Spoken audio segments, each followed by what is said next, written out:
മുത്തശ്ശ ഒരു ചൂടുള്ള വാർത്തയെ ചോർത്തെടുത്തിട്ടുണ്ട്. യുവ ഡോക്ടറെ പീഡിപ്പിച്ച കേസിൽ റാപ്പർ വേടന്റെ അറസ്റ്റ് രേഖപ്പെടുത്തിയിരിക്കുന്നു.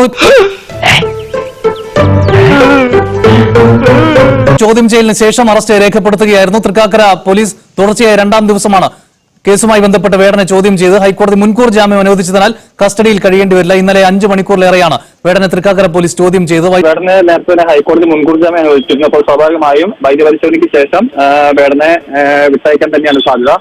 ഇന്ന് രാവിലെ 10 കൂടിയാണ് രണ്ടാം ദിവസത്തെ ചോദ്യം ചെയ്യലിനായി വേടൻ ഹാജരായത്.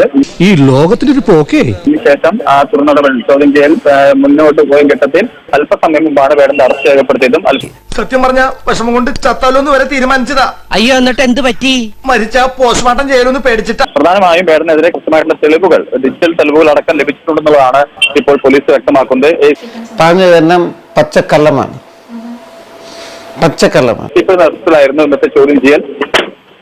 അതിൽ അവർ നൽകിയിരിക്കുന്ന പരാതിയോടൊപ്പം തന്നെ ഇവർ നടത്തിയിട്ടുള്ള സംഭാഷണങ്ങളുടെയും ചാറ്റുകളുടെയും എല്ലാം വിവരങ്ങൾ നൽകിയിരുന്നു.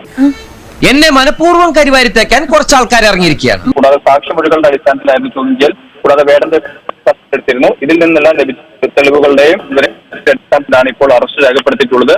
2021 മുതൽ 2023 വരെയുള്ള കാലഘട്ടം പലതവണയായി കോഴിക്കോടും അതോടൊപ്പം തന്നെ കൊച്ചി പീഡിപ്പിച്ചുകൊണ്ടായിരുന്നു പരാതി. ആ പരാതിയിലാണ് തൃക്കാക്കര പോലീസ് ഇപ്പോൾ വേടന്റെ അറസ്റ്റ് രേഖപ്പെടുത്തിയിട്ടുള്ളത്. പോലീസുകാർ ഇടി കൊണ്ടിട്ടെങ്കിലും അവനൊന്ന് മര്യാദക്കാരനായാൽ മതിയായിരുന്നു.